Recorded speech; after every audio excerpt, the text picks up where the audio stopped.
All right, I think this is on. Is it?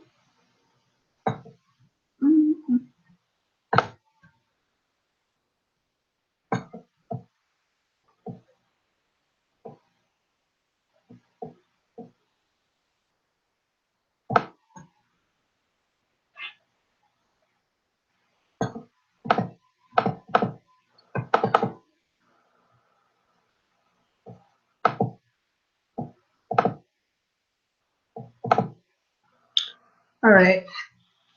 This is like last minute, so I don't even know. I don't know how many people are going to see this, but I'm guessing that, like from what I've seen from other people going live, is that it'll be up on my channel anyway. So like, people who don't see it will be able to come back. Hold on, I'm trying to like, I'm trying to figure out how to work this. Like, I can't see the chat. Like, I can't see if anybody's like writing. Hold on 1 second. Okay. Yeah, I haven't been on here in like, I want to say 2 weeks. Like, I haven't uploaded, and I was just like, no, like, I need to upload today. So I recorded a Storytime Sunday video, and it just wasn't like, it wasn't what I wanted it to be. Like, I'm such a perfectionist, it just wasn't working out. So I just I just deleted it. Like, I just deleted it as soon as I recorded it. I just deleted it as soon as I recorded it. So yeah. Okay. I'm trying to figure out how to like bring the chat up.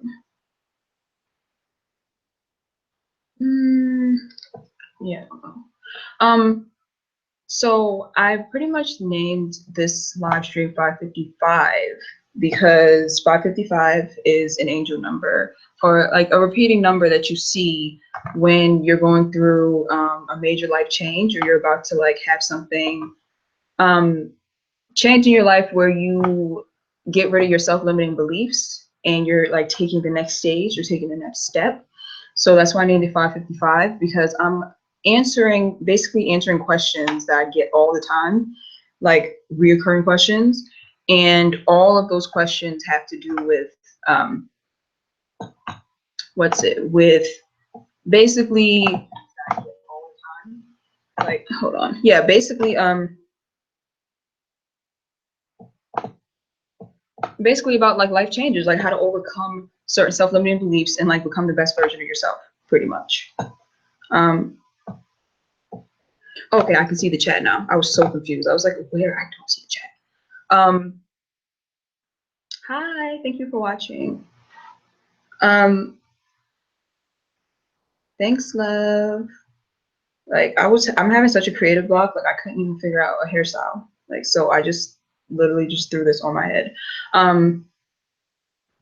So yeah, like I said, the questions that I get most frequently are questions about like how to be a better version of yourself and to basically change things that hold you back in life.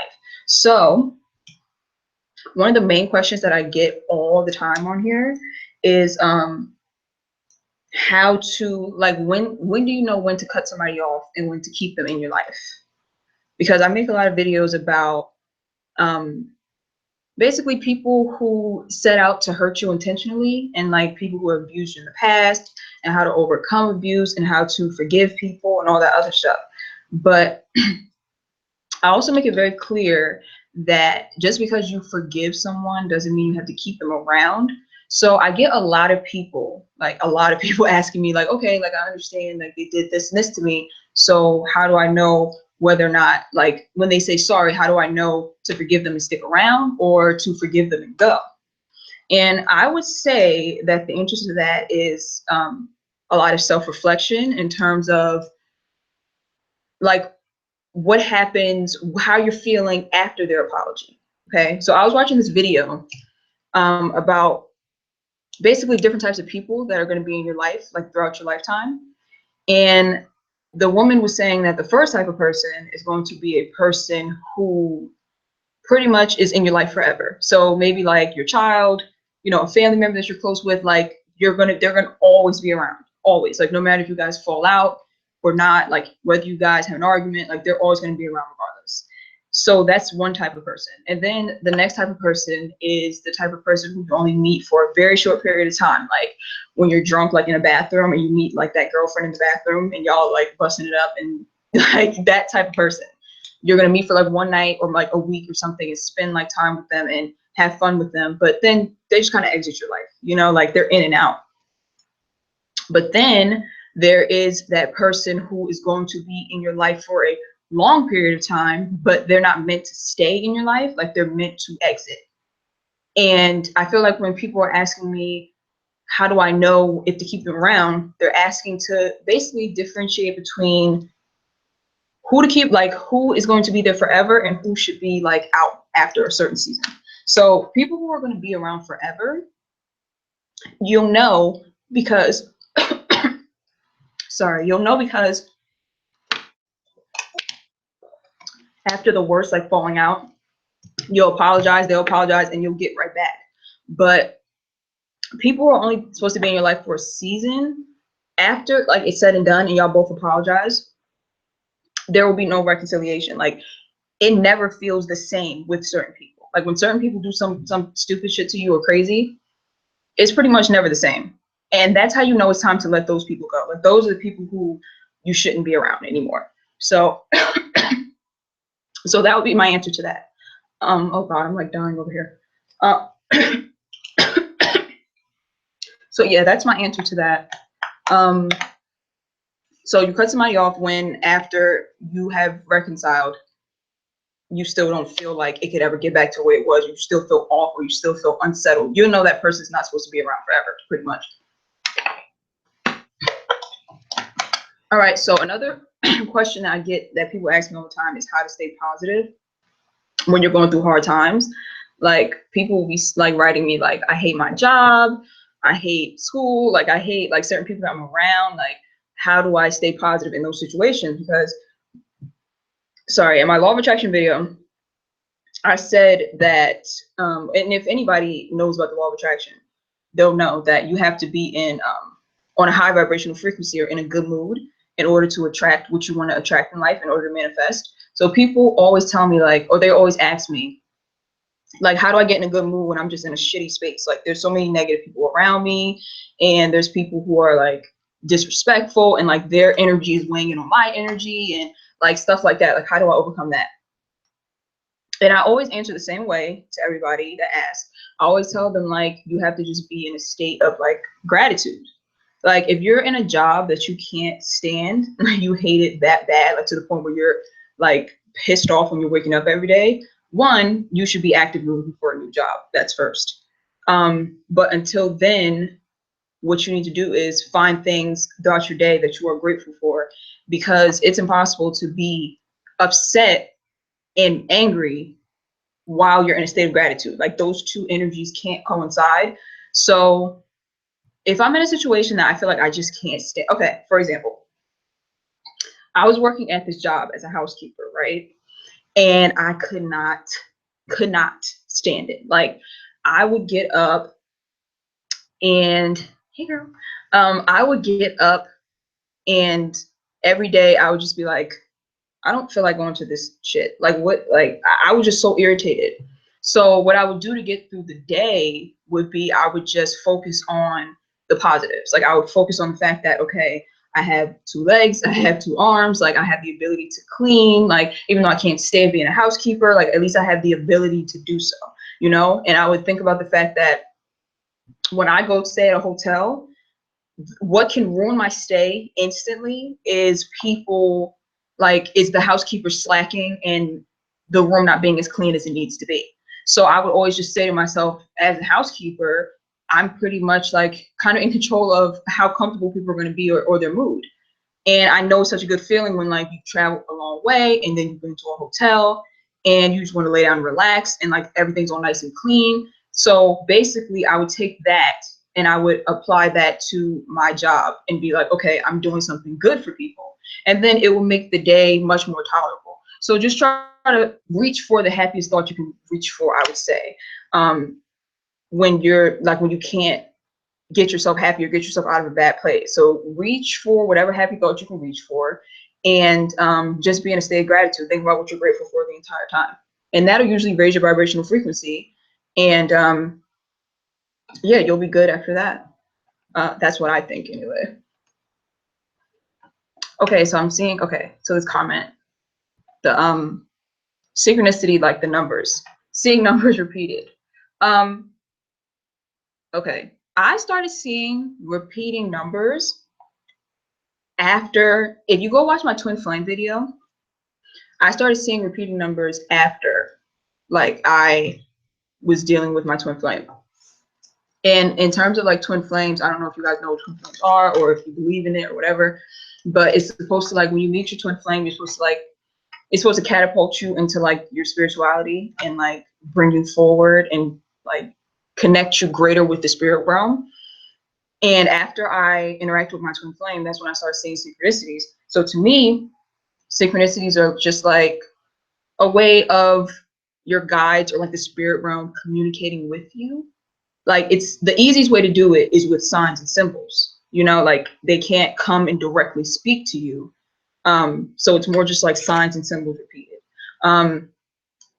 So whenever you're seeing like a specific repeating number, just go and type it in, like type in the number and type in angel numbers repeating, and you'll be able to tell why you're seeing certain things, you know? So yeah, synchronicities, pay attention. Like, people like to write them off as coincidence for some reason. Like, it's weird. Like, why, how, like, if you're walking around seeing like 1111 everywhere, I don't see how anybody can write that off as like, oh, that's just, doesn't mean anything, it's a coincidence. It definitely does mean something, I think. My thoughts on angels and the links to these numbers. I know for a fact, like I was just saying, that our angels and like our spirit guides are directly speaking to us with these repeating numbers. And I did notice that, like, the higher my vibrational frequency is, the more repeating numbers I see. And I feel as though that's because, you know, angels and spirit guides, they are on the highest of high vibrational frequencies, right? Like, they're just like pure love. And in order to communicate directly with them,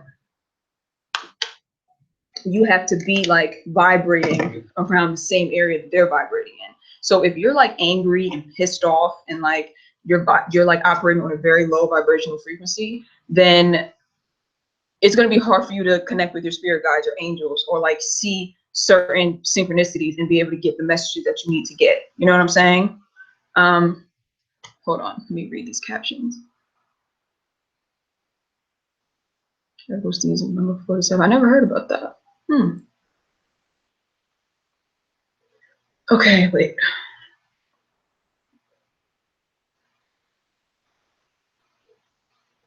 Okay, so someone's asking me, what focus do you think would allow me to be able to help more people? Clinical psychology would be good, I think. I have my bachelor's degree in clinical psychology, and I'm going to get my master's soon. So clinical psychology, I think, will be a good area.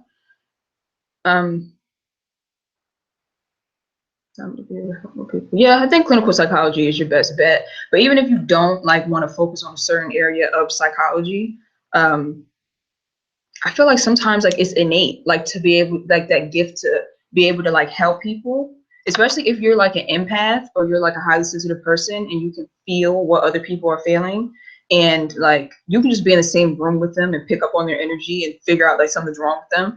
I feel like sometimes that's a gift. Like, some people who study psychology don't even have that gift. Like, I hear so many horror stories about psychologists who just don't have, like, they just don't get it. Like, you go to their office like trying to get therapy, and you genuinely just feel like you're talking to a wall, and you just feel like they don't get, like, I feel like good psychologists all have to be empaths. Like, I honest to God do, because it's easy to like pick up a textbook and learn about like the human mind and learn about like what makes you go.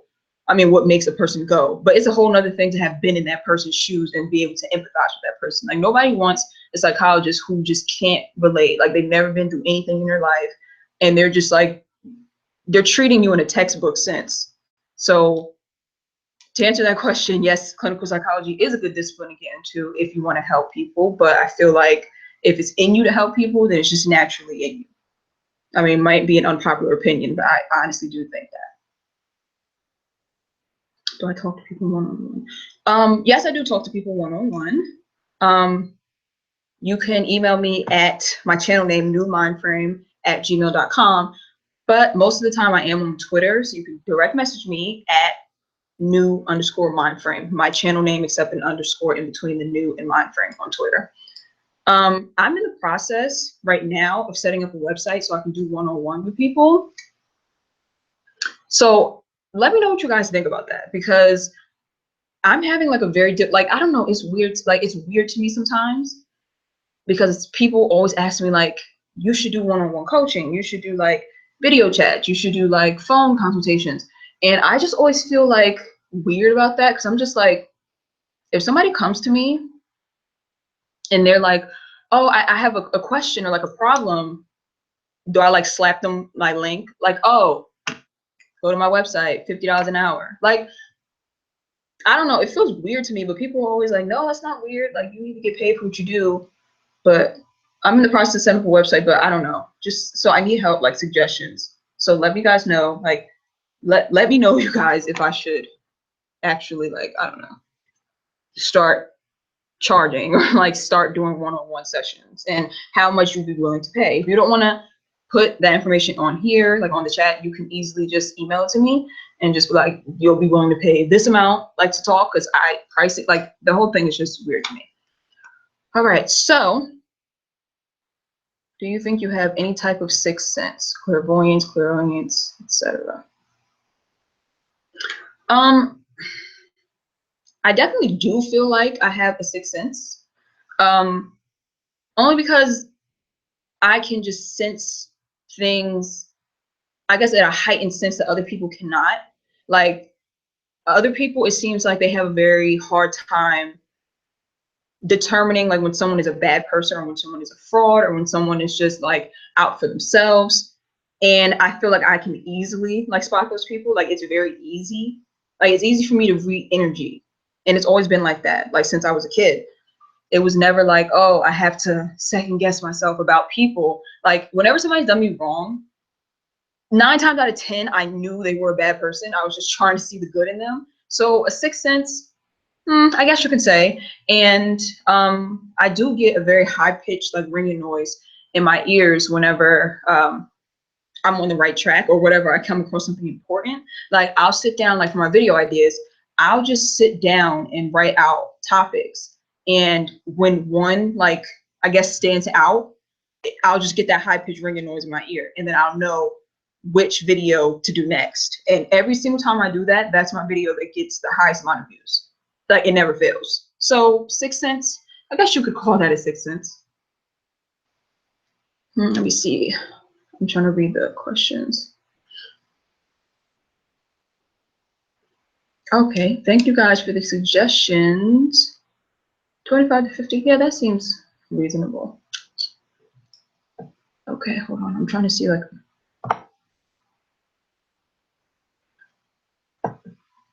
okay, so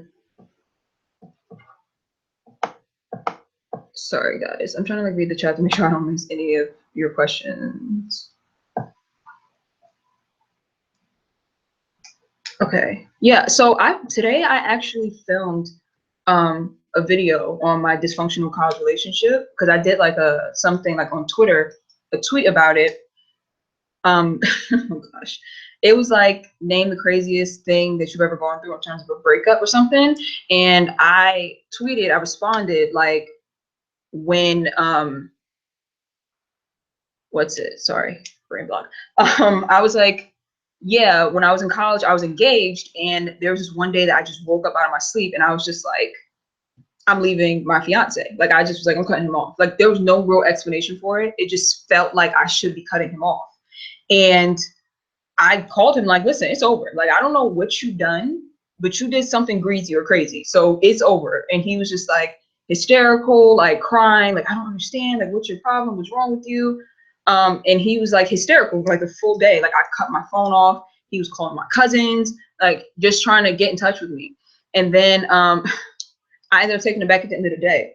And then years later, like maybe like 3 years later, he admitted to me like that day that he had cheated on me. So that's what I had put on Twitter. And people were really like interested. They were just like, girl, like people were DMing me like, okay, so what happened? Like what, like people wanted, I guess they were interested in the fact that like someone's intuition could be that strong, you know? So I did do a Storytime Sunday video on it, but then I just didn't like the way, it came out, or like I didn't like the tone of it. I don't know. So I'm going to film it again. I'm going to post it, but because I think it's important for people to understand and realize that your intuition is so like, it's on point 100%. Like I don't even want to say 99%. You just know, like there's that gut instinct that you need to follow. And oh my God, there was this guy on Twitter, like when I tweeted that, he was just like, yo, y'all bitches are so stupid. Like, why would you wake up and break up with him for no reason? Like, even after I just clearly said that, like, my instincts turned out to be okay, like, turned out to be right, he was still like, y'all bitches are dumb. Like, y'all, this is what you're doing. I'm just like, boy, bye. That's why, like, on Twitter, like, when I see guys, like, trying to tell women, like basically trying to make people make women not trust their own instincts. Like I see them like with this bullshit, like, oh, like they'll try to flip the script if a woman is complaining about something a man's doing. Like I'll see like on Twitter, like the guys will jump in and make her feel like she's stupid for thinking what she's thinking. And then I'll jump right in like, no. Don't listen to what these people are saying. Trust your instincts. Because I got like, he really called me a dumb bitch because I broke up with somebody, but then it turned out that I was right in the end. Like, just trust your instincts, as people will try to finesse you, and they will try to make you second guess yourself just so they can fully take advantage of you. What does it mean when you see triple digits? Oh, like I was just saying before, any repeating numbers or anything in general, I mean like any repeating numbers or any signs or symbols that you see over and over again, do your research on them, because most likely it's a symbol that you're getting in order for you to get some type of message, you know, because your spirit guides, they can't manifest in human form and talk to you. So they'll talk to you through symbols and repeating numbers.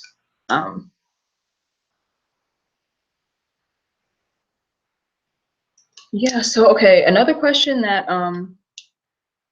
people ask me all the time is, how do you manage to trust people and find love after you've been abused? And that question is, it's like tough. Hey sis, thank you. That question is like tough because after you've been abused, okay, for example, like when I was 18 and I went to college, I was very trusting, like too trusting, and so naive. And like I just thought like there was good in everybody I met. Like I was very much like oblivious to the fact that there are like psychopaths running around. You know, I didn't even know what a sociopath was, and then I ended up like interacting with them, and you know what I'm saying? Like I was unaware of how crazy this world actually is. So when I went away to college, I was very much open to the idea of like dating, like, you know, like I was just like, I can date and still focus on my schoolwork, like we can keep it casual. But I didn't understand how manipulative like some people actually could be. And so I got into a relationship in college with a man that was very highly abusive. He was a covert narcissist, which, like I said, I have a video coming on that. And I was basically like emotionally and mentally abused for like 4 years. Like we got engaged, we were together from the time I was 18 up until I was 22 years old. And after we were done and over with, I was like, love, what's that? Like I'm not about to, like literally after we were done, I was like, I'm about to become a nun.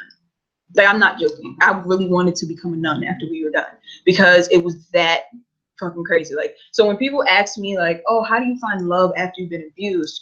I always just kind of tell them like, I haven't fully figured it out yet. So like the most advice I can give you would be to stay open, but not too.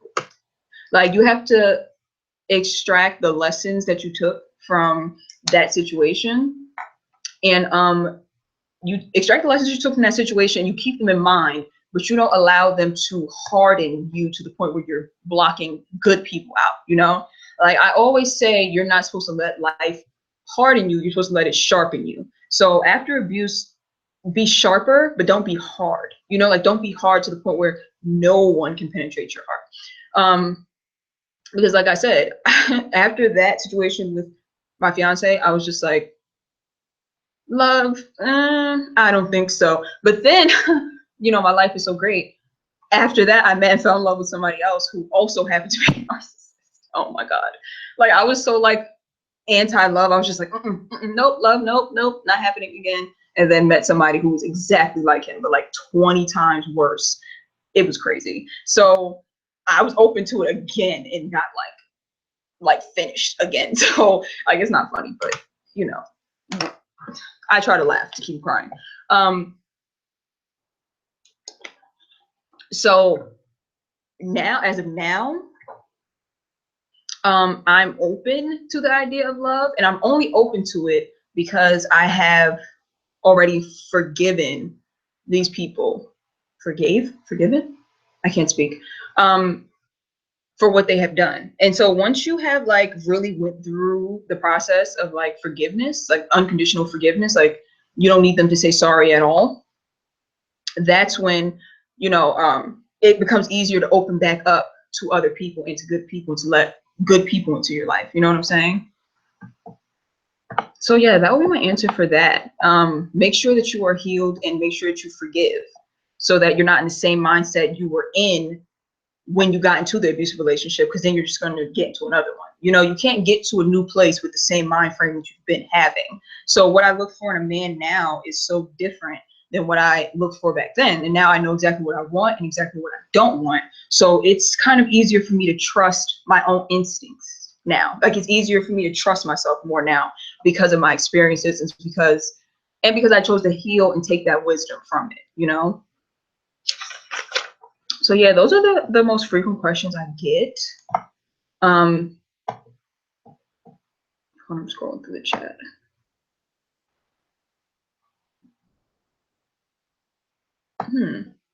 A subconscious fixation could be. Yeah, no, that's definitely a possibility.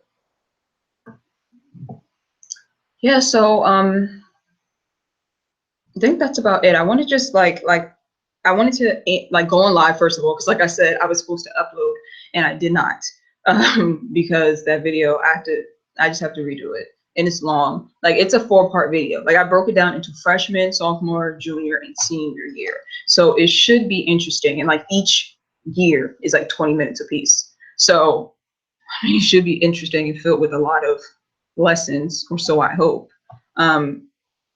So yeah, I wanted to also thank you guys for 2,000 subscribers. It's crazy. Like, I don't know, it's weird. Like, okay, when you are just a YouTube viewer and you just view YouTube, but you don't upload content, you think that like before you start, in your mind, you're just like, oh, this process is going to be a drag. Like you see everybody else with like 100K, like you see everybody else with 1 million, like they're averaging like 100K views. And you're just like this is about to be a drag. Like this is about to be like, the starting out is going to be terrible. And I'm just going to be looking at other people's numbers. I'm not going to be satisfied.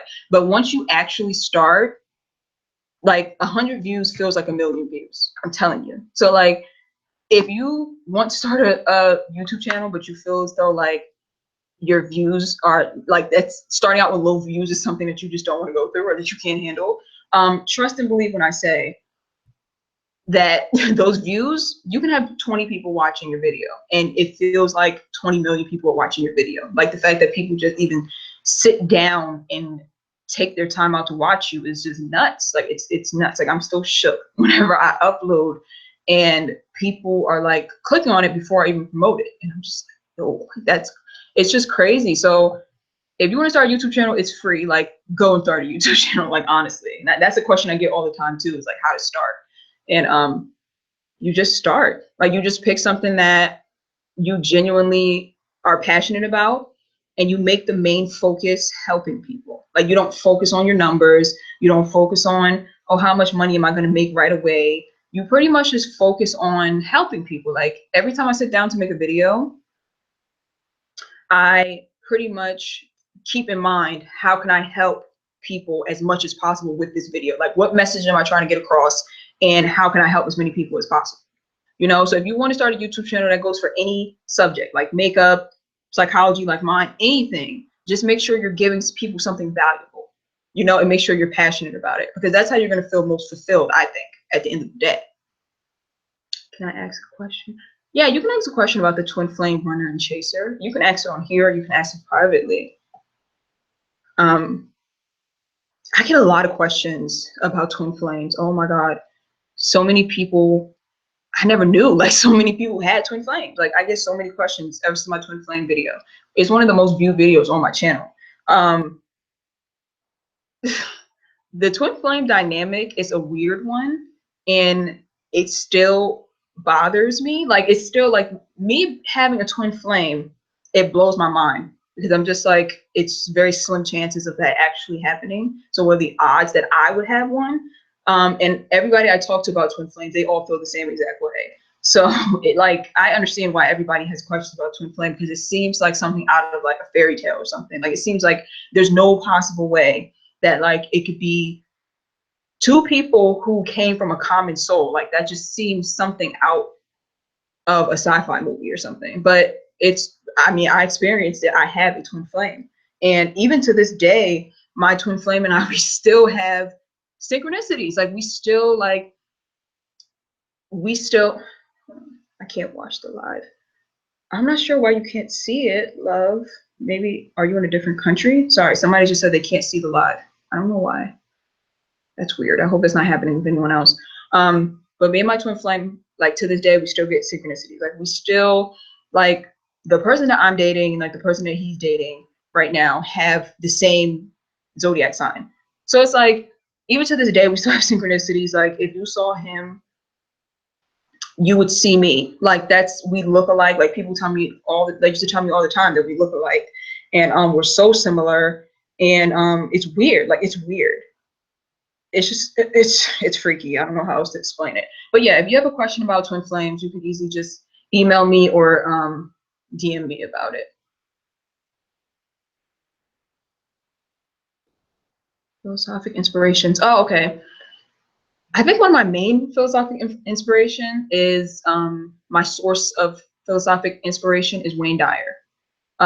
He's an author and he's a psychologist and a philosopher. And he is amazing. His name is spelled W-A-Y-N-E, Wayne, last name Dyer, D-Y-E-R. I share him all the time on Twitter. He's one of my biggest sources of inspiration, because every time I listen to him, he helps me to reconnect with like inner peace and like love. Like when you're angry and when you're just like mad at the world because of what people had done to you, when you go to a Wayne Dyer video, there's no more being mad. Like there's no way you can be mad. Like he just teaches you how to reconnect with the love that's already inside of you, and how to only let out that love and not to spread hatred or animosity. You know, so it's just like a sense of peace whenever I listen to him. And a lot of my videos, I feel like I want to emulate that. Like I always hope that my videos, like when people leave, they leave with a sense of like, okay, like a little sense of like calm or relief or like a little bit of peace. And I just always try to remind people to take the high road and to always choose love as your first option. You know, like never choose to be hateful and never choose to be bitter. Like try to keep love as like your first option in everything. And I learned that from Wayne Dyer. So what has helped you reconnect after a severe sense of misguided insecurity? I think that self-love is the way that I reconnected after misguided sense insecurity. Like you have to remind yourself of who you are. And people, when they say that phrase, like I had to remind myself of who I am, like they say it in an egotistical way where they're just like, I gotta remind myself I'm the shit. But I'm not saying it like that. I'm saying like remind yourself that like you came here to love and be loved. So like what else matters? Like what else, you know what I'm saying? Like you, when it comes down to it, when you break it down like that and you come to that realization, like you came here for a reason and you're leaving here, you know, to return where you came from, So in that course of your lifetime, you are here to, I believe, spread love, be love, and emulate love, and radiate love. And I feel like once you adopt that mind frame, it's kind of hard to be insecure, because it's like, what is there to be insecure about when you're embodying love, you know? So that's how I reconnect with, you know, after I feel insecure, or after I've been like beaten down or abused, I just always remind myself of where I came from. Like, remember who you are, remember where you came from, and remember that you have people who love you. And even if you don't, you know, you love yourself, and you were born in love, you know? What are your thoughts on Umar Johnson? My thoughts on Umar, I don't really have thoughts on him. Okay.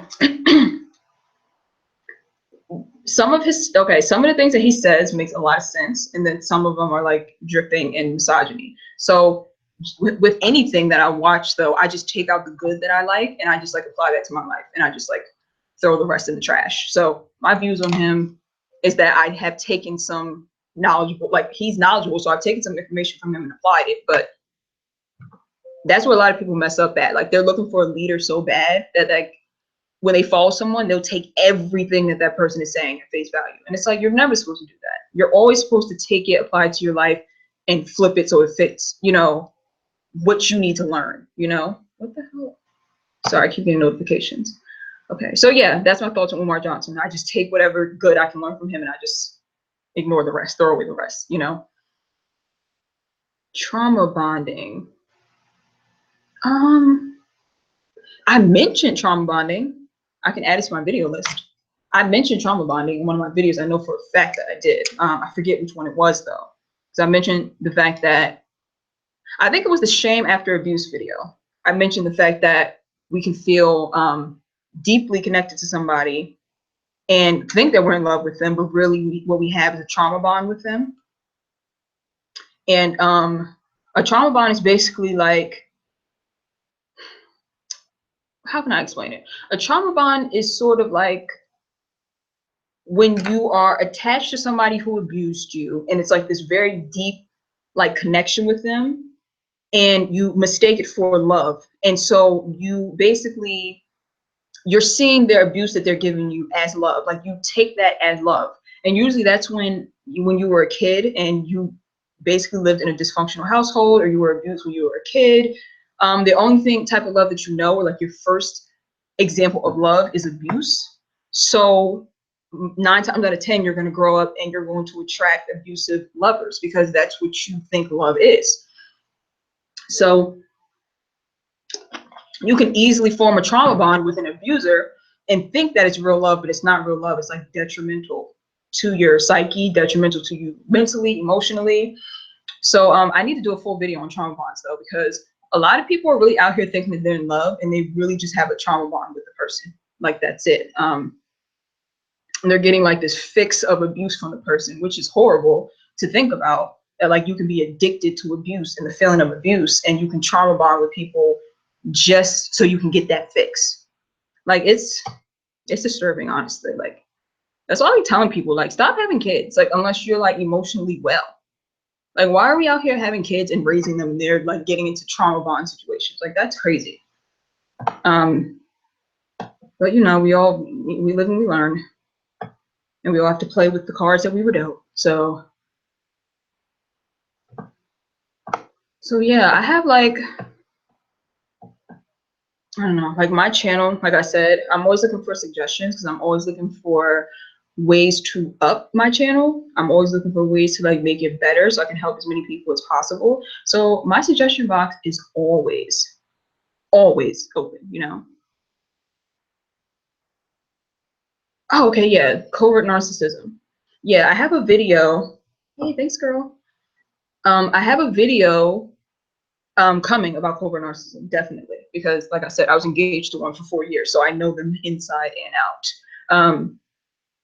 The lack of empathy, the gaslighting, the lying, the manipulating. I think that, like, the worst part, okay, people ask me all the time, like, how do I know if I've been abused by a narcissist or by, like, just a regular, like, asshole type of person? And it's hard to tell the difference between the two. Oh yeah, the name was Wayne Dyer. Sorry, I'm missing the comments. Sorry. Someone answered. The difference between like a narcissist and like just like a regular asshole like type of person is that like we'll call them ignorant. I don't want to be cursing all through this video. So an ignorant person will get into a relationship with you, and you know their intention is to be with you, but because they're so selfish and self-centered, they might end up cheating on you, or they might just end up just neglecting your feelings, or just saying like things that will hurt your feelings. But it's literally like they didn't get into it with the intention of doing that. They've just been primed, or they're used to doing that. But with a narcissist will get into a relationship with you specifically to abuse you. Like that's the difference between like, how do I know if I'm in love with a fuckboy or just a narcissist? Like, what's the difference? Yeah, a narcissist is going to get into a relationship with you intentionally to bring you down. If they see some type of strength in you, they'll like scope you out, and they'll like try to pick you off. It was this one, I'm sure you guys saw like this newspaper article, like this article about that girl who basically pushed her boyfriend into suicide. And like that happened years ago, but I think they just took her to court recently. I'm not sure why it resurfaced, but that story, I was just like, she was either a sociopath or she was a narcissist, because narcissists are very good for that. Like they will not kill you, they'll force you to kill yourself. Like they're that type of sick. And speaking of which, I'm going to start doing basically psychology videos, like breaking down psychology movies, I mean. And so pretty much there's this movie called Chat Room that my sister Jasmine, she introduced me to, that I need to still watch and do a breakdown on, where it's basically like this one person who he's like a sociopath, and he goes into chat rooms just to pick out like the weakest link, and then he'll like talk to them and purposely see who's the weakest so he can try to get them to commit suicide. And it's like a game for him. And I think people will see, like, if they see that movie, they'll probably be like, oh, that's terrible. Like, I can't even imagine. But I literally have met people like that in my life. And I've been with people like that who, like, will literally try to push you into those things. So these people are really walking amongst us, like, honestly. And that's why I started my channel in the first place, to make people aware, like, yeah, this world is not all, like, you know, smiles and Hallmark cards. Like, you know, I live a very positive lifestyle. Like, I think positive, but I also want to make people aware of the fact that there are cycles afoot, you know? 1 second. Okay, how do you let go of a relationship where we both love each other but can't be together? I've been in a relationship like that, so I can definitely answer this one. I think that, like, when you're in love with somebody and they're in love with you, and like there's no disrespect going on, but for some reason you guys just can't be together, I feel like the best way to get over that is to realize that this life is literally about lessons and transcending. So you, in order to get to like your next level in life, you're going to have to let certain ideas go, let certain people go, let certain beliefs go. And I feel like a lot of people, they get into relationships with this mind frame of like, this is my forever. Like, this is who I'm going to be with forever. And I'm not saying there's necessarily something wrong with that mind frame, but I feel like a lot of people don't go in with the mind frame that I do, that either this person's going to be around for a long time, or they're here to teach me something very important. You know, so it's never any time wasted or any time lost, but like, because we're all meeting for a specific reason and purpose. So if you're with someone who you both love each other so much, but you can't be together, there's a very good chance that the lesson that you're meant to take from that is within that situation alone.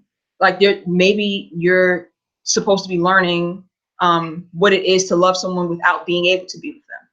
You know, like, people, sometimes it's hard to find a lesson in things because we focus so much on like, oh, it's supposed to be like this. Why can't it be like this? Like, oh, we're so good for each other, but we can't be together. Why? Like, you know, and then we don't focus on the fact that, okay, there's a specific reason, most likely, why we're so in love and can't be together. And it could be to teach you, like I said, the art of detachment, like how to detach from someone but still love them, which is a life skill that's going to come in handy in your life.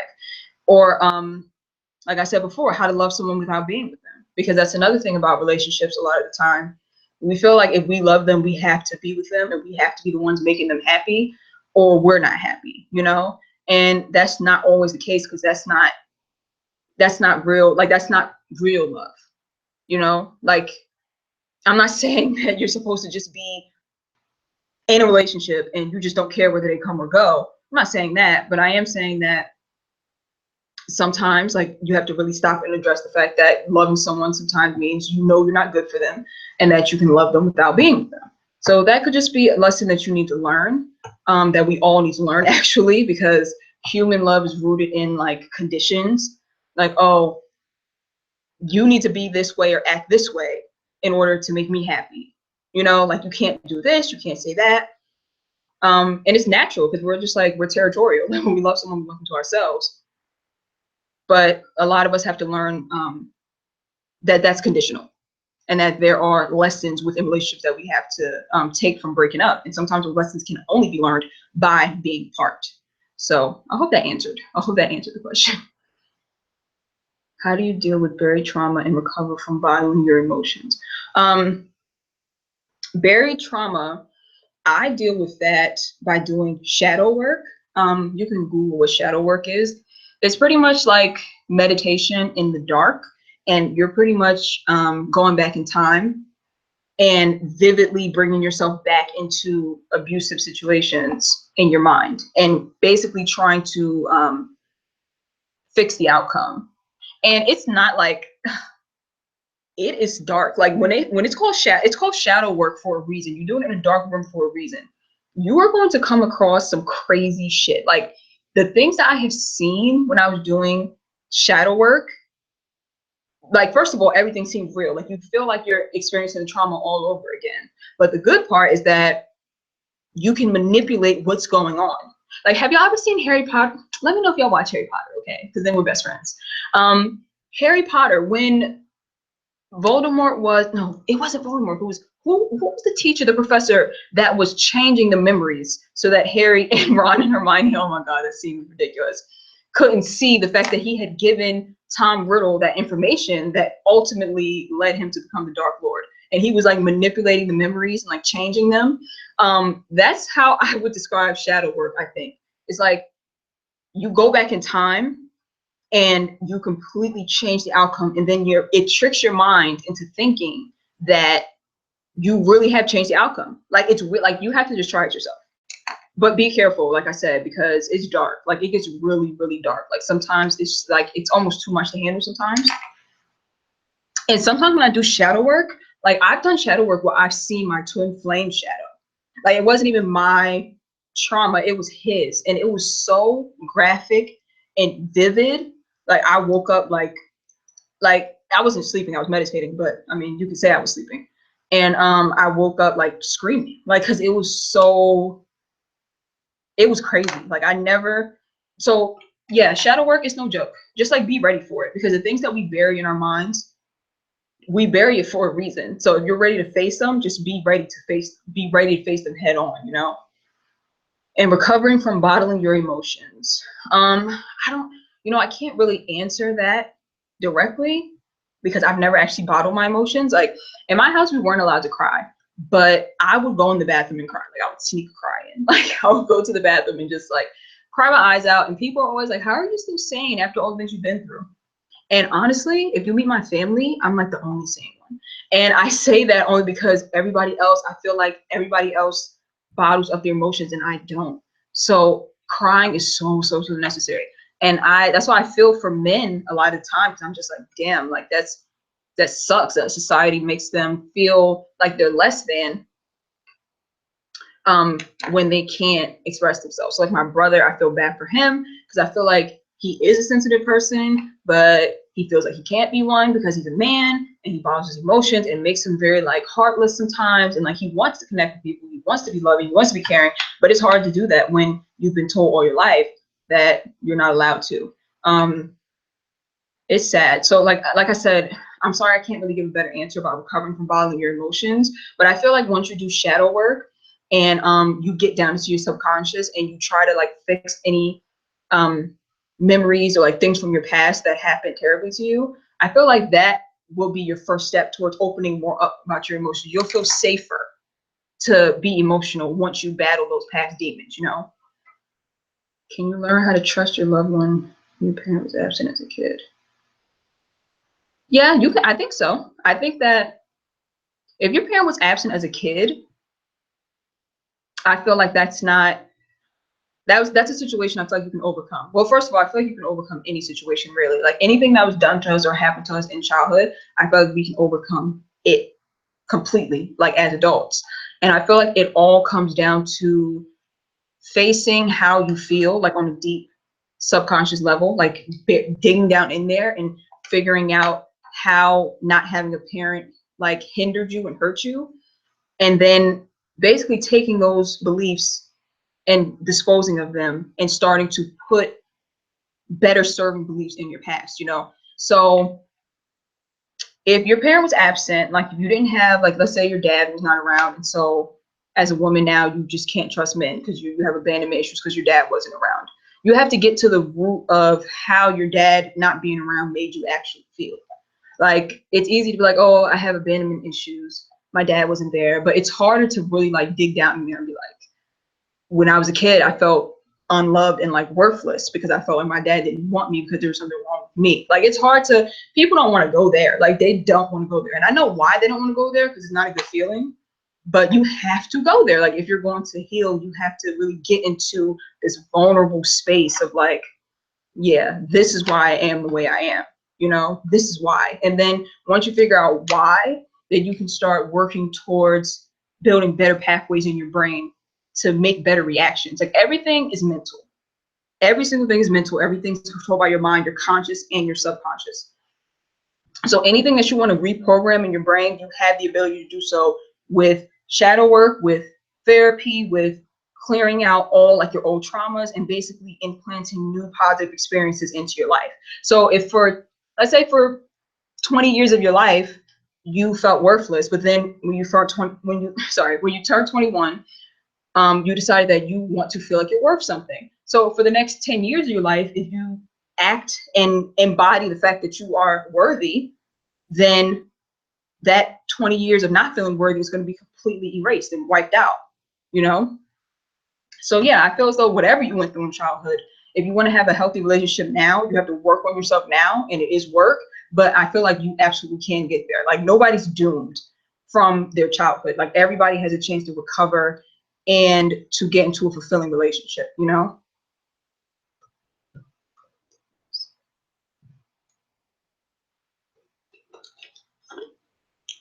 I believe you all have a instigating and sabotaging narcissism. We must distinguish more, but first expose to ourselves. Can shadow work help with this? I think so. I think shadow work, anything that you feel like is on a deep rooted level, or anything that you feel like is not in the conscious, like it's not in the front of your brain, it's in the back of it, anything that's there, I feel like shadow work could help with. Like, it's really all just about facing your fears, like facing the things that you normally don't want to face, like getting into those dark corners, like that you just do not want to get into. So yeah. See. Instigating and sabotaging ourselves. Yep, absolutely. We all do have that within us. Yep. And in terms of self-sabotage, we all do it. All of us. I feel like we all do it because we are, like, a lot of us are made to feel unworthy. Like, it disturbs me how many broken people are walking around this earth. But then I think about the fact that, like, from my beliefs, earth is a place where you come for your soul to elevate and for you to learn and grow. So it would make a lot of sense that everybody's walking around broken if they came here to learn something and to overcome those broken parts, you know? Yeah, but to answer your question, shadow work would definitely help.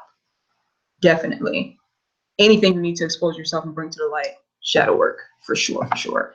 And it's crazy because therapy, like when you go to a psychotherapist, they do sort of like a form of shadow work, because they pretty much like will trigger you.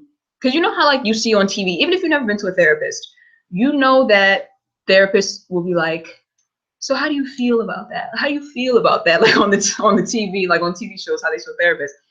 And basically they're getting into the root of your subconscious, and they're giving you a safe place to play out that trauma and basically change your memories or change the outcome. So pretty much shadow work and therapy are very similar, but I'm not saying shadow work is a substitute for therapy, because therapists, they exist for a reason, and they are aware of the mind in a way that if you bring up something too traumatic or too crazy, like you're in a safe space. But when you're doing shadow work, it's kind of like a free for all. Like if some shit goes awry, like when you're doing shadow work and you unlock a memory and you don't know how to deal with it, like that could get really, really bad. Like that can get bad. And that's happened to me before. So I'm not saying shadow work should replace therapy, but I'm saying that they're very similar. You start there. I start therapy tomorrow. Good luck with therapy.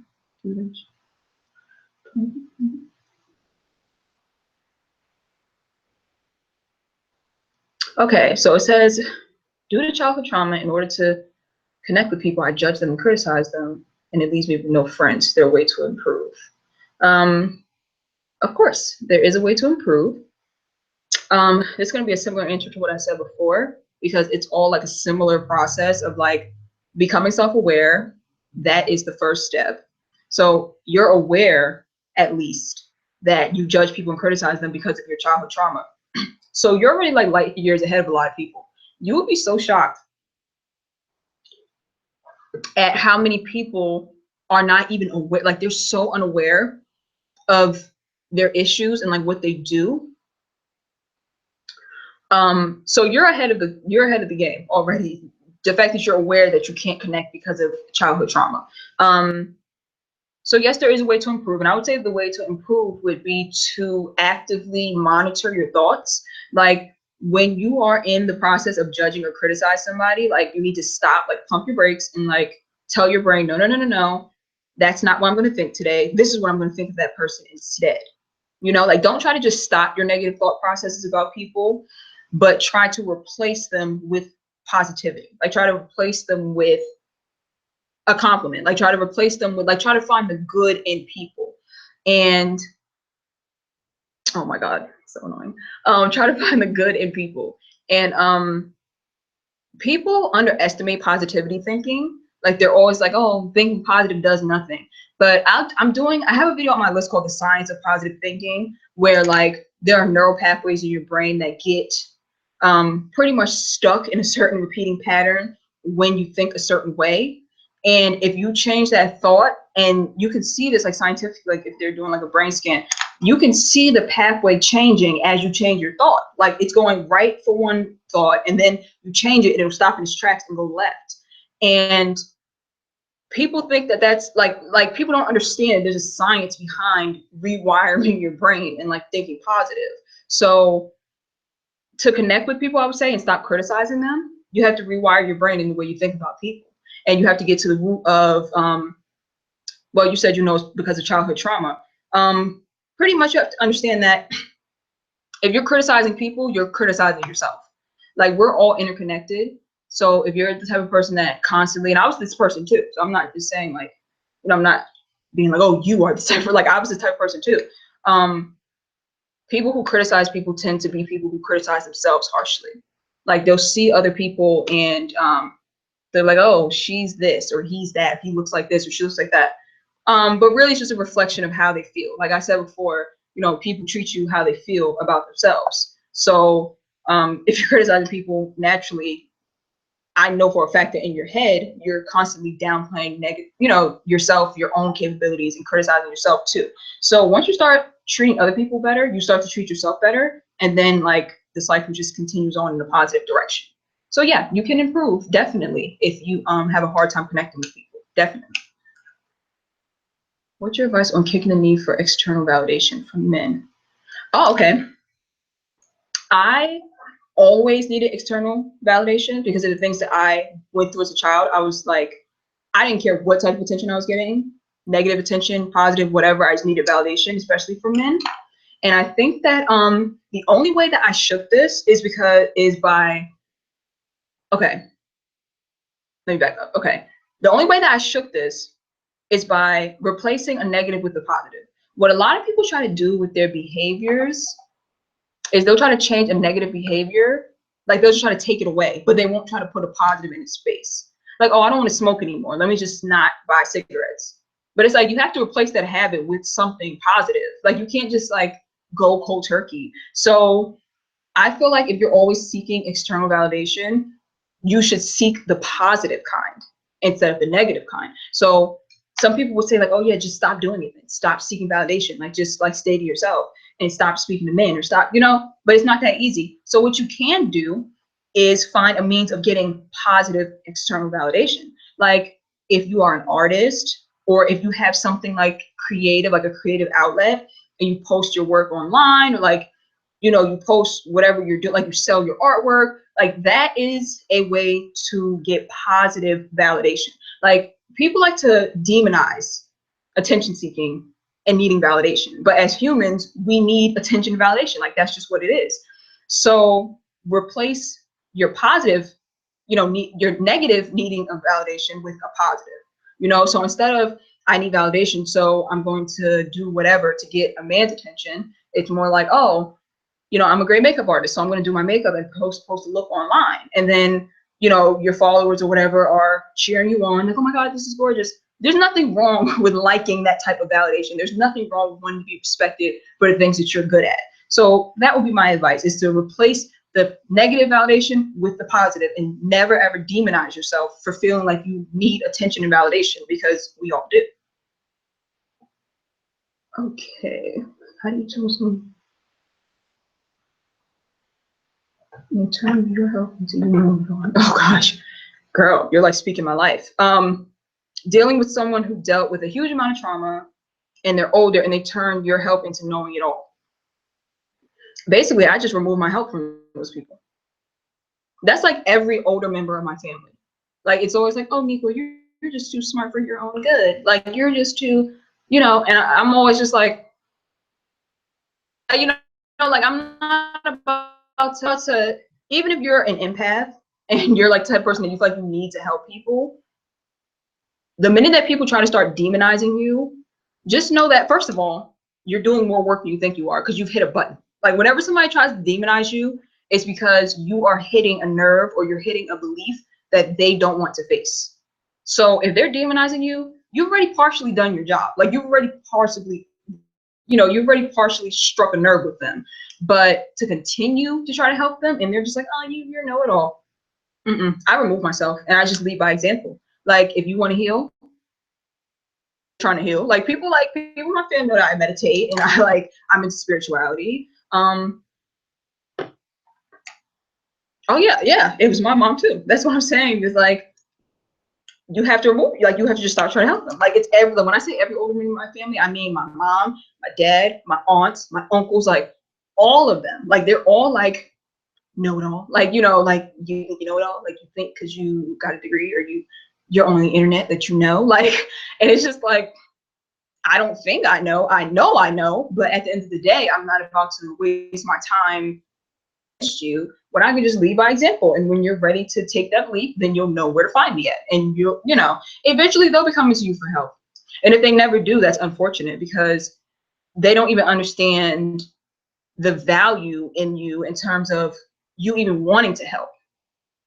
Like calling you Dr. Phil, it's like, yeah, like I what's the problem with that? Like, I want to help you. Like, I love you. I want to help you. Like, there's something wrong with that. And if they can't accept that, then it's just like, what can you do? Like, you can just lead by example. That's what I do. I just keep on my healing journey, you know? So that's how I would do. Just remove your advice. They'll be back eventually, you know, send them positive thoughts and pray for them. Just lead by example. Have you seen the show The Therapist on Viceland? Yes, I have seen the show The Therapist. I've seen the show The Therapist. I saw the one with Prodigy. Great show, I think. The Therapist, I like the fact that they have men on The Therapist. I like that. Like, I love that fact. I feel like everyone needs to take their mental health more seriously and be trying to heal. But like I said before, with men, it's like they are demonized for even opening up and showing any type of emotion. So I feel like men, it's definitely hard to get through to them in terms of like mental, like emotional, like hearing. I mean, emotional healing and clearing blockages. So yeah, The Therapist on Viceland. you all should be watching that, definitely. And yeah, I love it. I love that show. And I love the fact that the therapist is a man, because I feel like men can relate more when they're getting this information from another man, you know? Even though I do have men who watch my channel, I do, definitely do. But you know, I feel like I connect more with women being a woman, and having like an experience as a woman. Like I can easily go and cry things out. So like when a man is asking me for advice, I can tell him go cry it out, but I need to take him to the fact that like he feels like he cannot, you know? So yeah, I get facial incorrectly to get mad. Pretty much. When you're working on yourself, like you're really putting in work and you're trying to heal, like you will, like, the spiritual warfare will be so crazy. Like the negative people will come out of the woodworks. Like, you think you know everything. You think you're better than people. You think this, you think that. Like when you're trying to elevate, negative shit's gonna be thrown your way. So just get ready for that. Like the negative people will just find you. They'll flock to you. Like when you're like healing and you're shedding like all that negativity, because they want to keep you where they are. Like they want to keep you where they're comfortable with you being at. Like they're comfortable with you being down here. So they don't want you up here, because if you elevate, then it might force them to have to elevate. You know what I'm saying? You up your standards, it might force them to have to get their shit together. So a lot of people, they're going to try to keep you where you're at. That's all. Just like ignore them and keep on growing. How do you attract better friends? You attract better friends by being a better friend, by being a good person. And I'm not saying, I know it sounds so simple. I'm not saying that, you're attracting bad people because you're a bad person. Like, you know what I'm saying? I'm not saying that. When you start to practice self-love, you start to, I feel like, self-actualize and like come into yourself.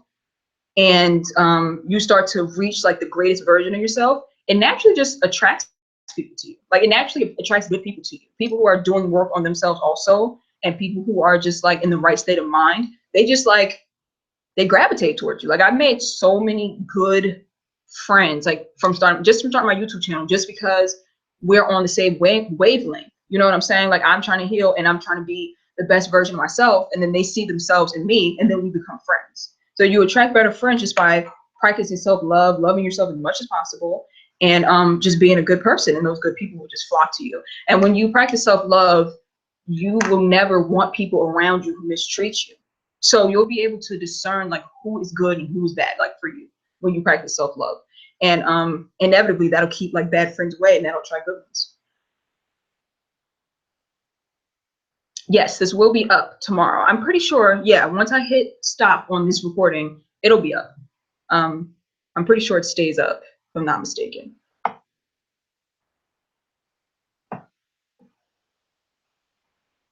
Let's see.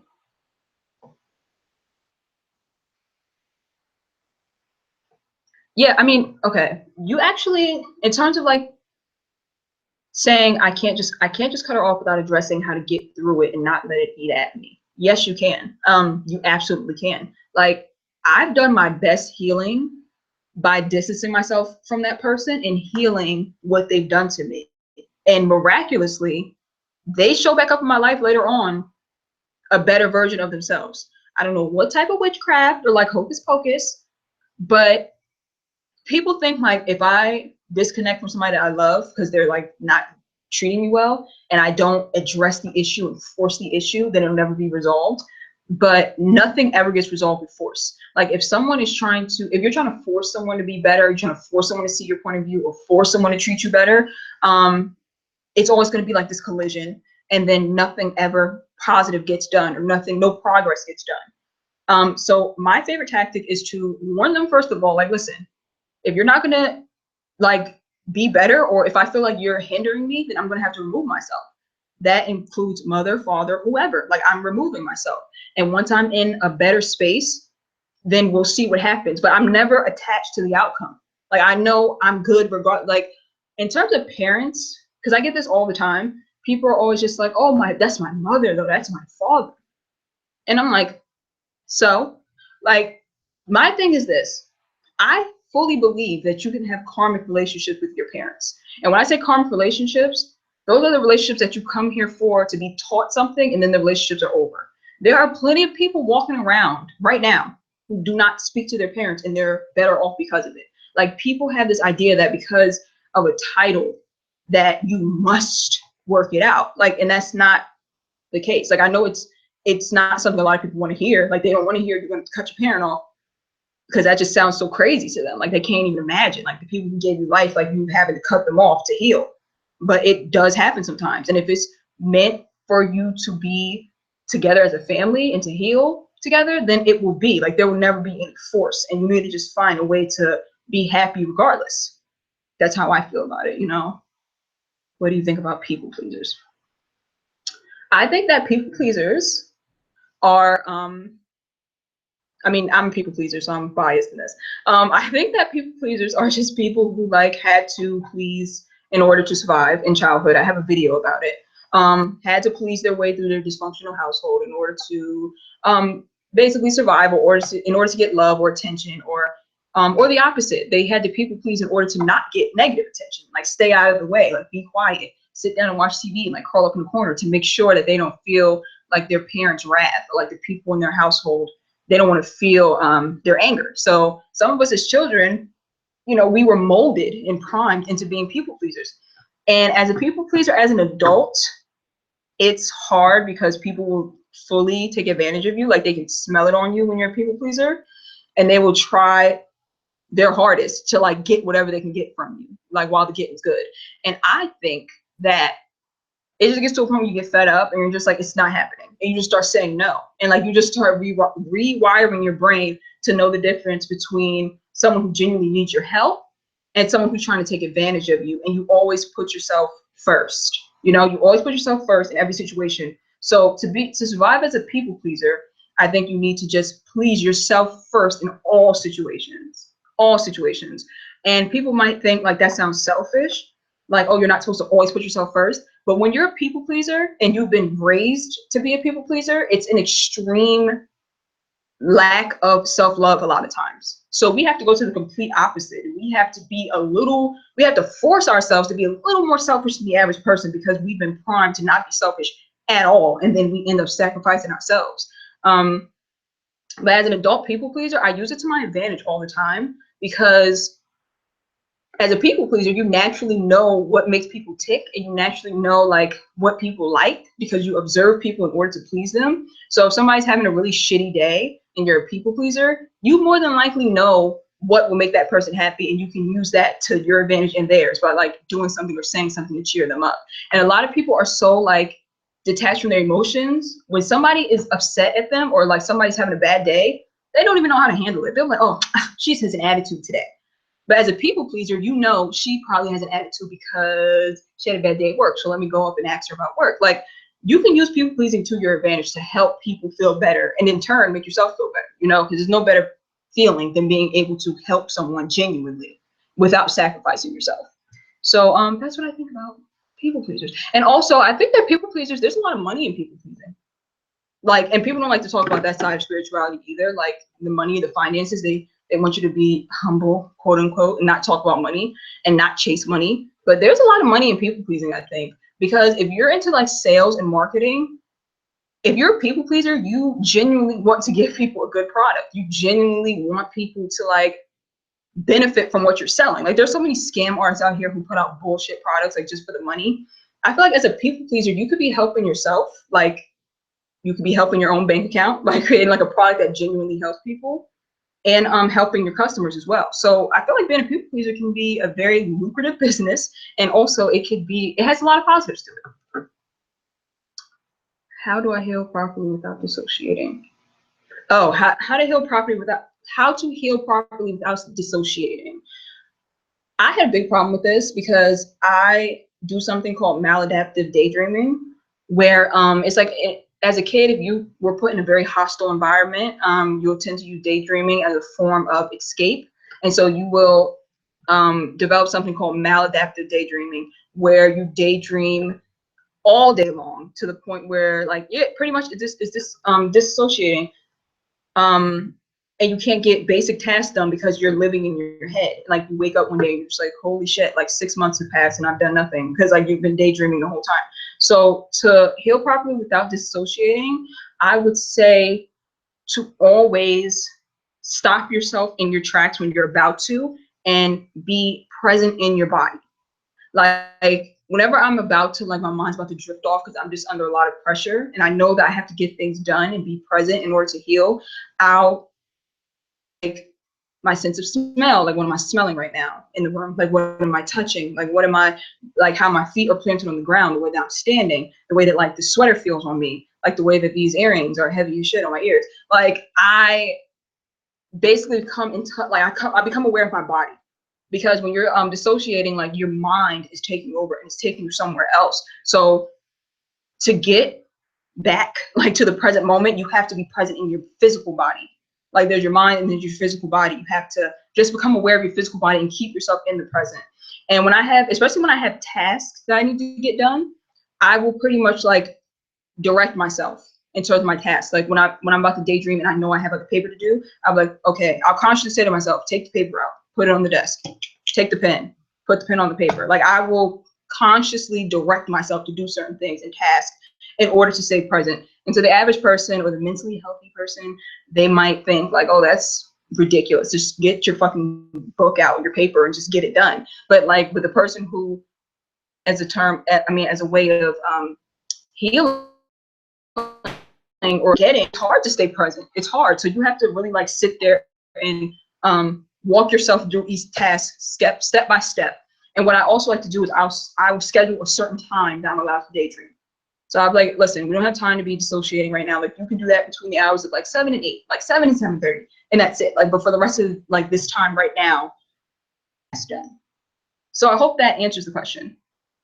Stay grounded. Exactly.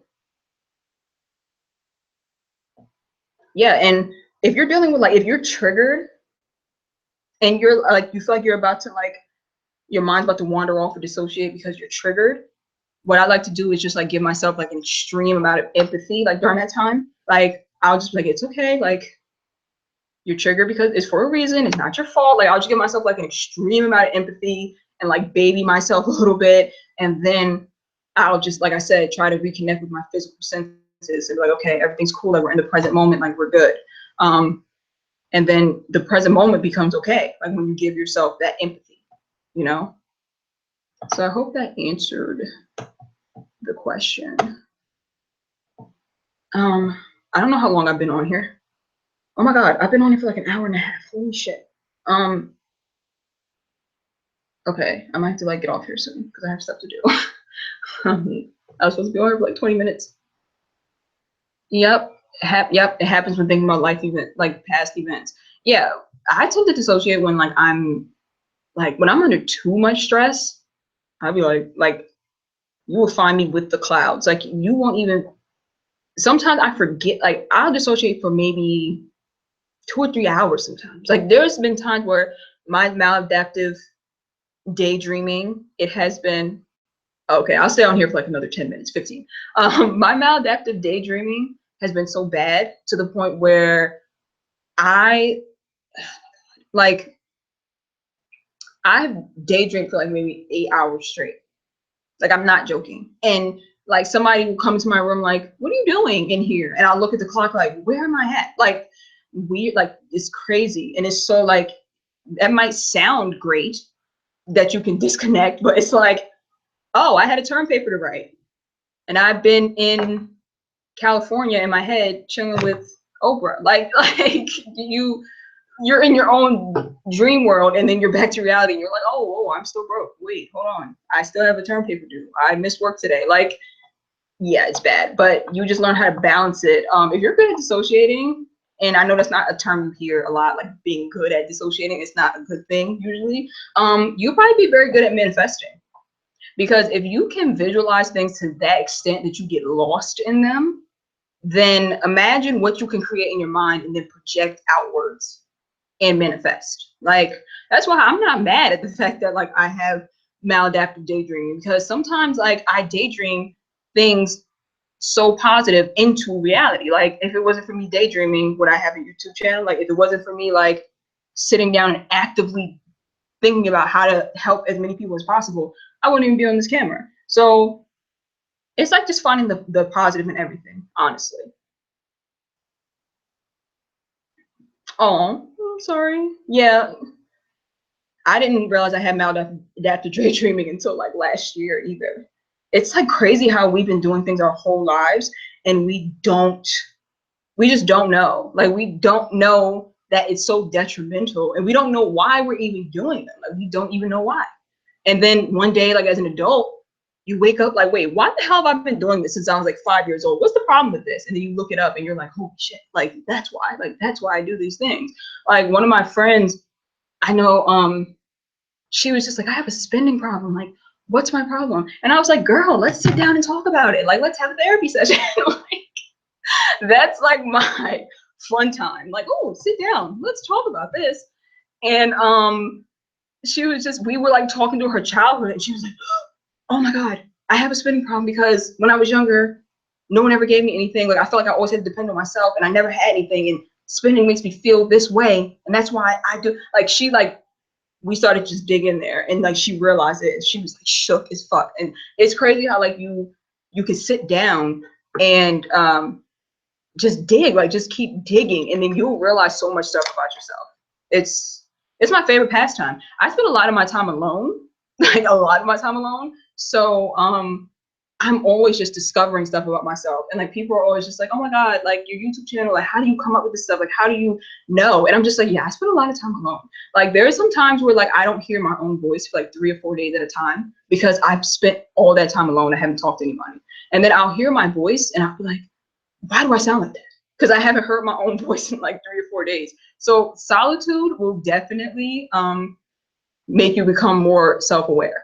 Definitely, like without a doubt. Um, so yeah, I hope that answered the question. I don't know what the question even was, but yeah, just dig deep inside yourself, and just to become self-aware, just sit down and just think about it. Just sit and just think about it and face those emotions that you don't want to face. Um, so yeah, what else? Hey girl, thank you. Oh, I love my subscribers. They're so sweet. Yeah, so hopefully, like, I'm gonna try to get my website up this week and figure out my pricing for one-on-one sessions. Um, I'll figure it out. I'll figure it out. I promise I will. Because I have done one-on-one sessions with people like over Skype and stuff like that. So it's not like I've never done a one-on-one session, but I don't charge people to do one-on-one sessions. So I feel like years have passed by and I haven't accomplished most of what I wanted to. Same. I'm 25 years old, in case y'all didn't know. And that's young, but when I look back on like my goals that I set when I was like 16, I'm just like, what have you been doing? Like what's been going on these days? So, and I just, you know what? I just learned about something called what is called infantilization, when you come from an abusive background or you come from a dysfunctional household, and it'll keep you stuck in that age that you were abused at. And so a lot of the times, like when people come to me like I haven't accomplished anything, like I haven't accomplished anything at all, I'm just like, well, were you like, do you feel like that age that you were when you were abused? Because it's not much in their life either. Like if you're still stuck at that like broken inner child, that's like accomplish anything, because you're not mentally and emotionally an adult to be able to accomplish anything. And when I say that, I'm talking about myself too, like I said, because there's things I'm just like, I could have been got this done. Like, why had this happened? What's been going on? But it's like, yeah, because mentally you're so stuck in the past, and it will keep you there. And you can't accomplish anything when you're stuck in trauma. So, oh, you're 16. Oh, you have time. I'm 16 and 18. Yeah, you guys have a lot of time. Oh yeah, feeling stuck. Don't worry. Oh, sad face. Don't worry. Like, as this is how I get past like not my thoughts on not accomplishing much. I just pretend that time doesn't exist and I forget about how old I am. And it takes away the pressure of I'm 25 years old and I don't have this, or this. I just decide to erase my age, and I just feel like time has no bearing on what I need to do with my life. And people who are emotionally well or who come from good backgrounds, yeah, they probably have made strides in their life that I haven't. but I've made strides that they haven't as well, because, you know, having to grow and heal through pain is not an easy task either. So you can feel like you're behind, or you can feel like, oh, I'm stuck. Or you can think about the fact that you came from a situation that was not normal. That was an abnormal situation. So why do you expect yourself to be on the same like playing field as people who came from healthy backgrounds? Like, you can't think that way. Like, it's not even logical to think I should have it figured out. But then the people who have it figured out, quote unquote, they most likely came from healthy upbringings, or they most likely have healed from their trauma earlier than you have, you know? So I just pretty much like erase time. I just like block it out of my head. Like, yeah, I'm 25, but so what? Who cares? Like, time has no bearing. Time is not real. Who cares? There's some people who are 60 years old walking around looking 30. So it's like, who's to say that age exists or time really exists? You know, like, but if you're feeling stuck at a certain age, once you heal from being that, like from that trauma from that age, you start to progress rather quickly. Do you ever feel as if you're accomplishing it but not physically manifesting in person? Oh, all the time. All the time. But you know what?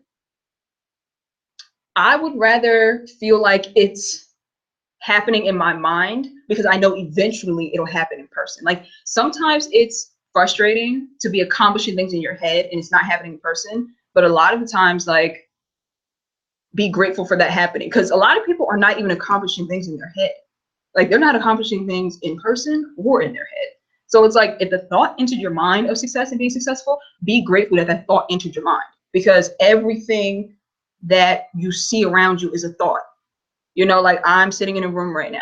Somebody thought about building this building. I'm on my laptop right now. Somebody thought about manufacturing this laptop. So I'd rather just be grateful for the fact that it's in my head and I know it's going to manifest eventually, than not having the thought at all.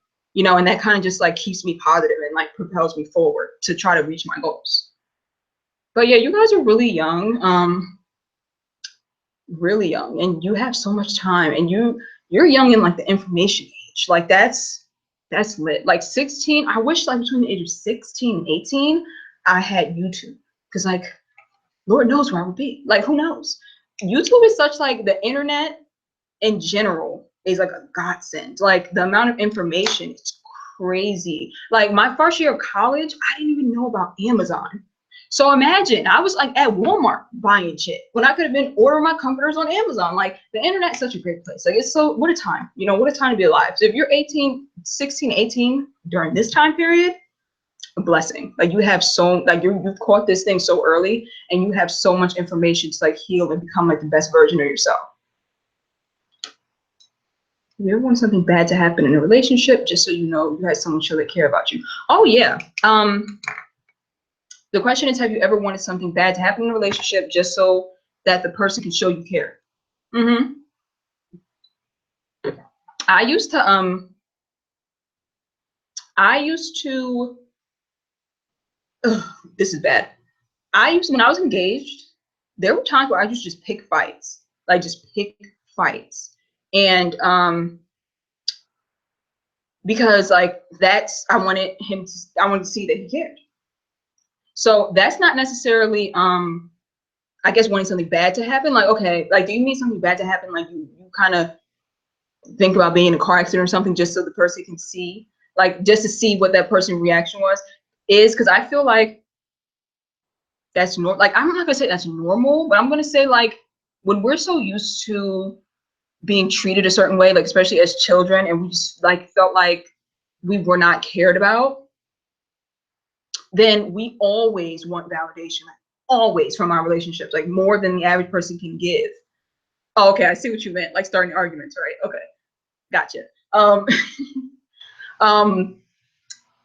Yeah, like I was saying, when we're kids and we feel like no one cares, like our parents didn't show us that we cared, that they cared, it's embedded in our subconscious mind that we are worthless. And a lot of people don't want to face that fact. Like, a lot of people don't want to get to the nitty grit that they feel worthless underneath it all, because that's what it really comes down to most of the time, is feeling worthless. So when our parents did not give us the correct amount of attention or love or affection, that sticks with us, and we feel like we're just not worthy. And so we get into a relationship and we get into like a romantic partnership, and we always want that person to tell us that we're worthy. Like we always want that person to be like, you know, I love you, like I care about you. And not just say it, but we want to see it like to an extreme extent.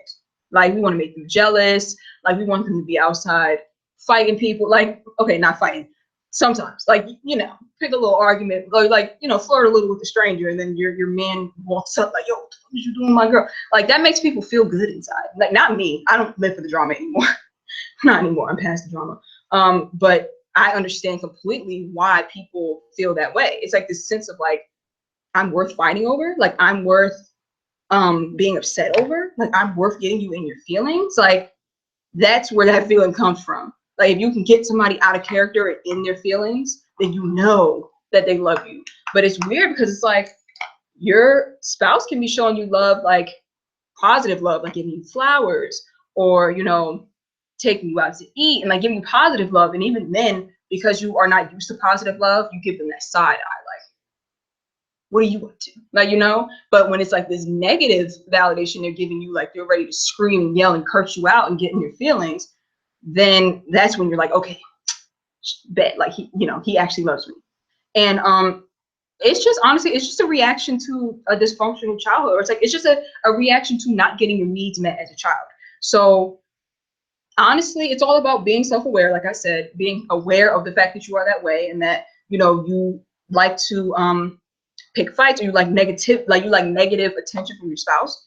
Being aware of that fact, and then actively stopping yourself and changing the way your brain works in terms of in terms of how you get that attention. It's all, like I said, it's all about rewiring your brain. I can't wait to do this video, honestly. I feel like I can shut my channel down after that video. Like, yep, this is the answer. This is the key to everything. Like, rewiring your brain so those neural pathways can't keep firing off negativity and making you react in a negative way. You know, like reprogramming it to understand what positive love is, and that you don't need validation just from negativity. You know, like everything being fine, everything being peaceful, and you're just like, things are peaceful, too peaceful. Like, wonder what this person is up to. But if they're cursing you out, you're like, oh, we're good. Like, that was me, my whole relationship. Oh my God. Horrible, but not our faults. Like, we were primed for this as children. Like, what could we have done? We just did the best that we can as kids to survive in our situation. So now as adults, we're just trying to live and just trying to survive and maneuver our way through society. Like, we're just doing the best that we can. So it's not about, like, I would never be ashamed of any of this. Like, any question that you guys are asking, or like any behaviors that you have, there's nothing to be ashamed about, because you didn't choose to be that way. Like, so there's no shame. It's just all a matter of just reprogramming, you know?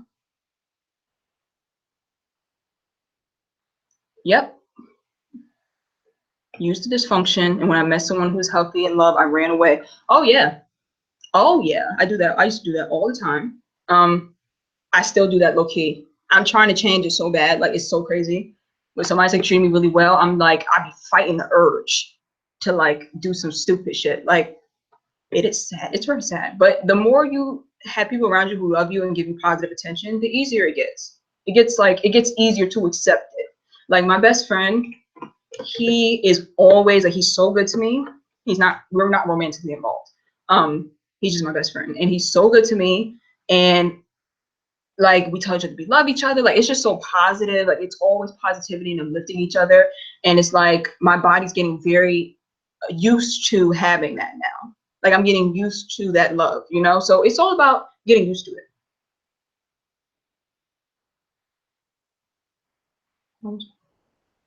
When people step into my room, I feel like they're stepping into my head. That's interesting. So is your room like, people step into my room? It's like is your room, are you saying like your room is like a safe haven? Like, or like your room is like, people step into my room? Oh, okay. I see what you're saying. Okay, I see what you're saying. It reflects your head. I get what you're saying. Hello from Portugal. Hi.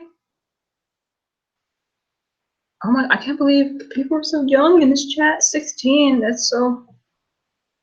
Oh, so you're saying that your room is disorganized, and that reflects like what's in your head. Oh yeah, your external environment always reflects your mental state. That's why like people put so much emphasis on a clean surrounding, like a nice, healthy, clean place. Clutter space equals clutter mind. Exactly. There's like there's nothing in this room right now. Nothing. Like this is an office space. There's nothing in here, and this is where I get my best work done. It's just white walls, like so much empty space that I feel like I have to just create in here. You know? Yeah, your environment is very important, especially if you're somebody who's sensitive. You got to get that environment together, definitely, because your external environment will impact the way you think so much. Like when I was younger, like a teenager, I used to cry when my house was dirty. Like when we had like we used to have like people living with us, and my mom would like take in cousins or uncles or whoever was down in their luck. And if the house was too crowded and dirty, I would like just go to my room and just close the door and just cry because I felt so like cluttered and like bombarded, like and nobody else understood. They were just kind of like, girl, like who cares? It's just mess. Like who cares? Why are you crying about that? But and I didn't understand either. I would just I thought I don't know what I thought it was, but I just let myself feel it and I just let it out and I let it cry. But now I'm thinking back on it, I'm just like, yo, yeah. Like I was crying because my brain, my outside environment was like fucking with my head. Oh my God, my family was thought I was fucking nuts. They probably like, this girl's crying because the living room is messy. Like I really used to, I swear. I'm not ashamed. Shit. It's like if you're sensitive, you're sensitive. What can you do? All right, guys, I'm going to wrap this up. I'm starving, first of all. I need to go eat. I hope I answered everything. I hope I didn't miss any questions. Oh, I saw a question of, are you uploading videos anytime soon? Okay, yes, I am. My camera, the reason I haven't been uploading is my camera is completely out of commission. And I need to get it either tomorrow or Tuesday. Every single time I'm about to make progress with my life and I'm about to just like do YouTube, like go hard, something happens to my camera. It's spiritual warfare, I swear. Like every single time something happens to it. And I'm not the type of person who, I'm not saying there's something wrong with this, but I never feel comfortable being like, hey guys, my camera's broken. Like, can you guys like donate or PayPal? Like, I'm not that type of, like, I'm not comfortable with doing that. So I literally just have to wait until I get hair clients, like in order to pay for my camera. You know, like I have to, my income's not steady because I do hair. So I have to just wait and just hope I'm getting a client, like market the best that I can to get a client to pay for my camera. And in that time, I just can't upload. You know, I just can't. I mean, I just can't. So yeah, I'm going to be, once I get my camera, I tweeted this that I want to do YouTube full time, like just be like literally living off of savings and living off of whoever will let me live off of them. My goddad, my mom, whoever. And just like going hard with YouTube and doing YouTube full time, like treating it like a job, like an 8-hour job, and just like filming and going hard. So that's something I've been thinking about. So with my camera, when I get my camera back tomorrow or Tuesday, I think that that's what I'm going to do. Because I don't really care about anything else. Like I was tweeting, I was like, I don't really care about nothing else except filming. Like I wake up and I'm just like, am I filming today? Am I planning a video today? Like I don't care about nothing else. And when you find something that you just don't care about anything else except that, then I feel like that's what you are meant and supposed to be doing. Like it makes a lot of sense, you know? So that's probably what I'm gonna do. Like just go hard for YouTube and just try to grow my channel as much as possible and set like a crazy, outrageous goal for the month of August and just see if I can hit it, only because there's nothing else going on in my life. You know, I can live with the bare necessities. Like I don't have like a shopping addiction. I have a makeup addiction, but I haven't been buying any lately. Like I've been like good with makeup, so I don't really spend money that much. Like I don't have anything that I feel like I need to be spending money on. So if I like have to take a pay cut and like not get money, like by not freelancing as much as I usually do or not trying to freelance, then I feel like I'll have a lot of time to do YouTube. And I feel like we'll see what happens. Like this should be an interesting story to tell my kids. Like, yeah, one time I decided to be like a bum and not make any money and just do YouTube for a month and see. and see exactly what happened. Like, we'll see how this story ends. Please do another video about twin flames in Portugal, and I don't have that information. Okay. Twin flames in Portugal. Okay, I can do another video about twin flames. I can't stand my twin flame. Oh God, he irritates me. Like, that's why I try not to talk. He hurts my life. But I mean, that's my twin flame, but he irritates the fuck out of me. But yeah, I'll do another video on twin flames. I guess I will. All right, guys, I'm gonna get off here because I need to go eat. And what's it? I need to figure out what I'm doing with my hair because I literally just threw this on my head. My hair's not done. Honestly, it's not. So I need to figure out like what I'm doing. I'm thinking about just taking this hair and doing like Marley twist with it.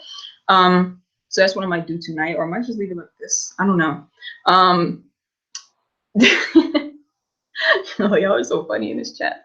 All right, guys, so have a good rest of the night. I hope that this was helpful. I hope that answered all your questions. This will be up on my channel. I think YouTube better not play with me. I think when you turn this off, it goes up on your channel. Like, they better not play. I think so. Yeah, it should be up. So if anybody missed it, if you want to go back to certain parts, you should be able to. All right, guys, so thank you so much. Oh, she's so sweet. Thank you. You look like a Barbie. You better not. I don't know if I want to keep it. It's teal. If you can't tell the color, it's like it's Marley hair, and the color's teal. If you guys wanted to get this hair, because it's, I mean, no, it's not Marley hair. It's Cuban twist hair in teal. And my hair is 100% natural under this. So like to slick my baby hairs, I use the Got to Be gel, like the Got to Be glue gel or whatever. So if you're 4C and you want to slick your edges down and you have natural hair, use a toothbrush and that Got to Be glue gel and you will be good to go. All right, guys, I love you all. Thank you so much for watching. Thank you so much for talking with me, and I'll see you guys in my next video. Hopefully my camera will be here tomorrow or the next day. So goodbye, guys, and have a good night.